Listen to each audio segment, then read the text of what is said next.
Okay, so we're going to tie another jig fly for pike. This time it's going to be like a perch shad sort of a jig, as I found this as a gunky, and sort of like a perch pattern, and I really thought it would lend itself well to one of these hybrid sort of jig things. So this is I'd say that's about a 6 or 7/0 and a 15 gram head. And what we're going to do is use gel spun, heavy gel spun here, and then we're going to tie it all up here in this top portion of the jig.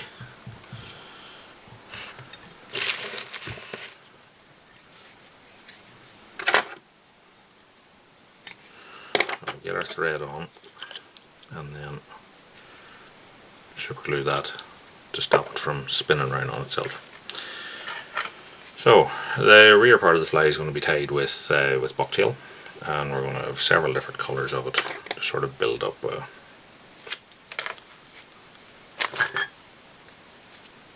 perch type pattern. So first thing we're going to put in is the sort of white belly, so I like the white bucktail. I'm going to turn the jig upside down and tie that in directly underneath, and then it'll sort of flare out as you see as you pull into it. That'll create our belly. So next we're going to create the sort of general body of the fly, and I'm going to use a brown bucktail for that, but I'm going to blend it with an olive one. So we take a bunch of brown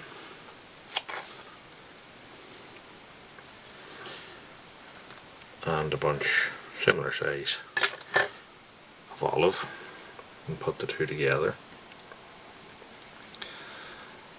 Start to sort of bend them through each other. Take the bunches, pull them in half, and just keep splitting your bunch, and that eventually will sort of meld it through, and if you roll it, it'll also help to mix it. I'm just going to tamp down the ends of that.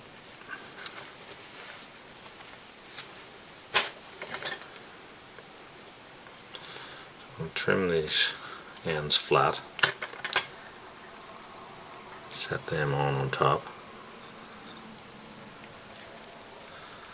and bind in real tight to that.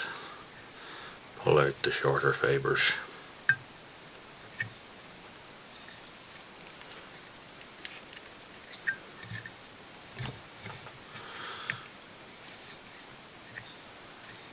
Okay. Now we want to take our super glue and get the tie-in of that secured.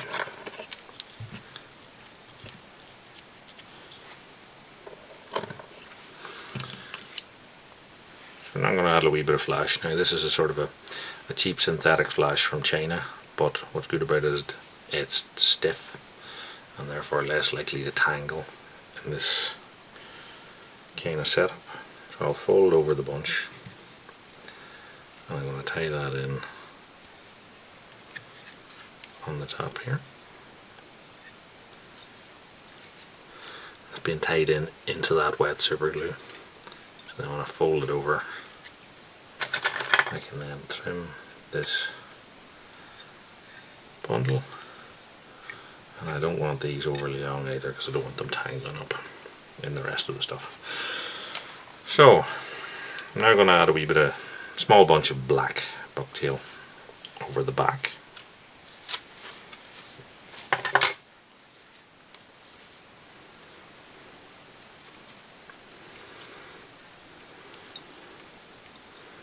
Set that on top, pull it down tight, so it'll splay up. And our shad is going to go on in the back of this anyway, but this sort of stuff may actually help us a little bit with keeping weed and stuff off this. And again, get a bit of glue down in that to hold it in place. So if you want, you can now add in say a couple of, this is like a dark olive dyed grizzle. So you can add a couple of feathers of that in to give you that perch barring. So again, I'm tying this in sort of say 10 o'clock and 2 o'clock on the clock face, if you imagine it, and that's just to give me the barring of the perch, but I don't want them overly long again because I don't want them tangling. Trim that off. Now, getting towards the head portion. So what I've got here is this is a bit of, it was like a brown Arctic fox, and I dyed it in an olive sort of a colour, so I have a sort of two-tone effect with it. I'm going to pull out the shortest underfur stuff out of that. Now, if you don't have this, just use plain olive or even craft fur or something like that. I'm going to tie that in. I want that to sort of encompass the top half or so of the clock face.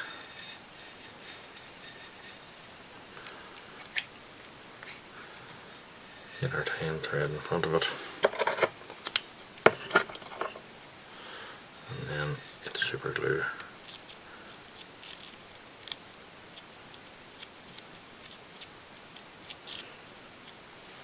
Just soak that tie-in point.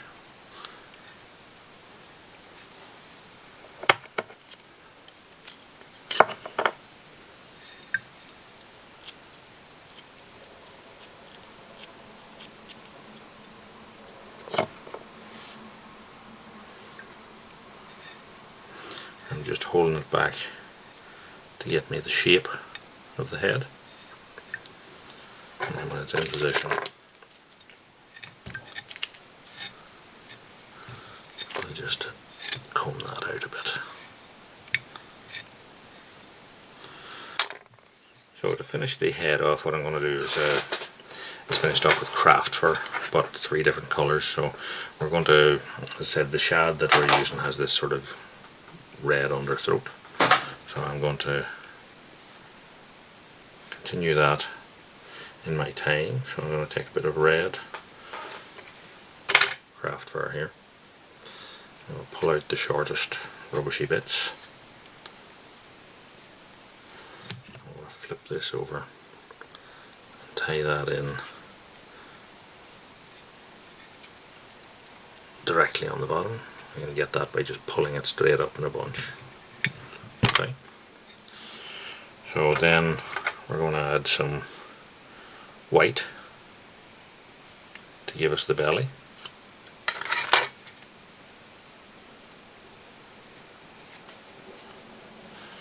I'm going to tie that in on top of the red, but allow it to spread further around the hook shank.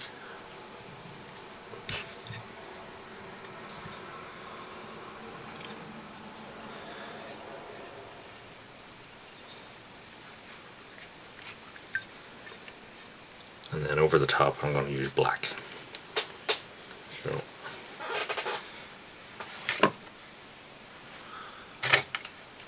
my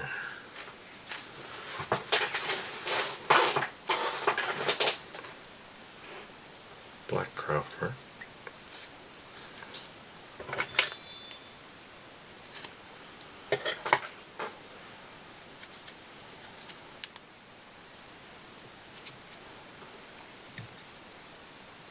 Set that in on top.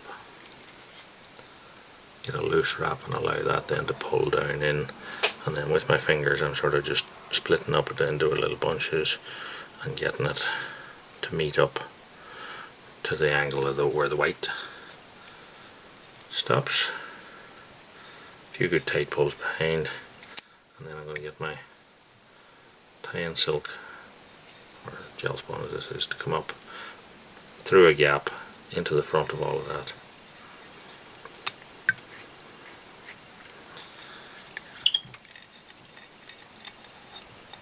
And get a few half hitches to pull tight into the back of the ball. and clip that off. So now, before we super glue that to finish it, what I'm going to do is brush it out.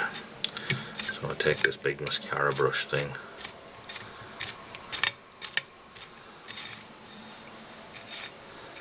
and brush everything back.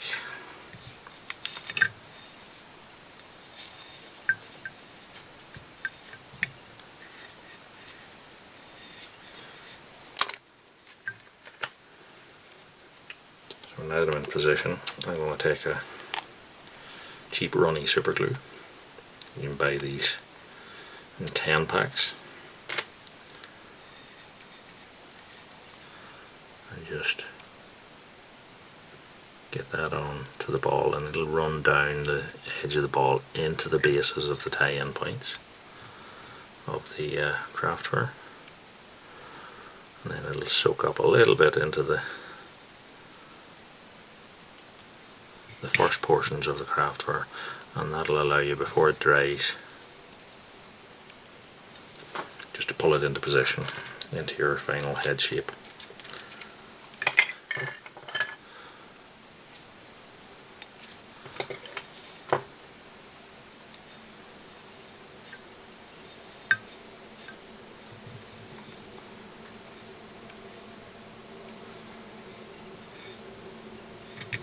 So as you can see, we have a red belly, and we have that sort of olivey brown and black perch type colours to the back of the fly.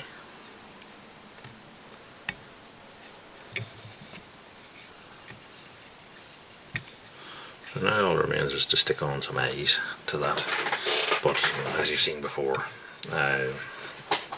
they don't tend to mix with the glue that I use with the super glue, so we have to wait for that to dry a bit, or tie one previously. So we have another one here which has been drying a bit, so I'll take that one out, set it to one side, put this one back in.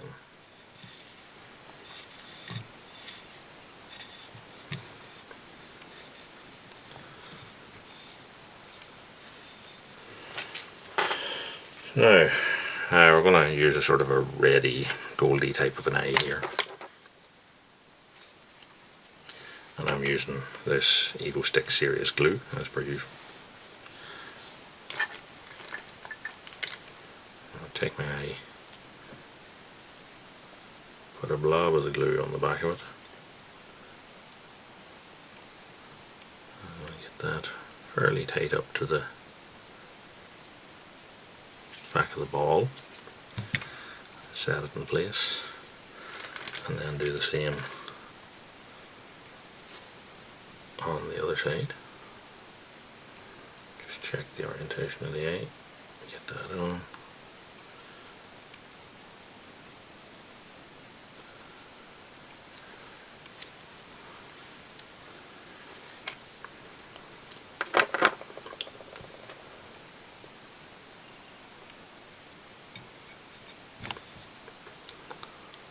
And then if any of the glue is sort of sticking out where you don't want it to, just wet your finger and tamp it down into place, and then we'll leave that to set.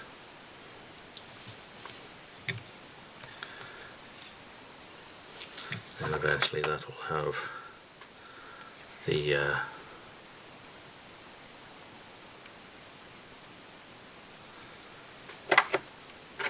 shad put on the back of it.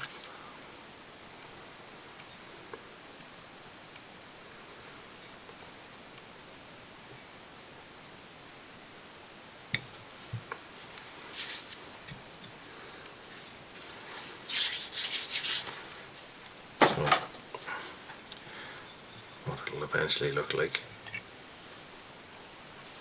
is we take this here and slide it into the back of our fly, set that aside to dry, and take our other one to show you.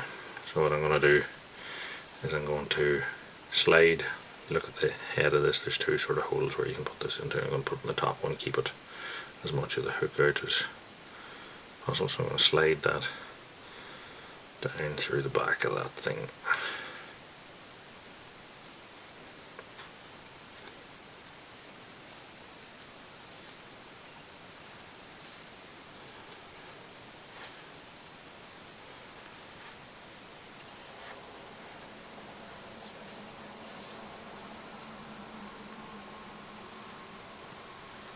I'll just stick the eye on so you can see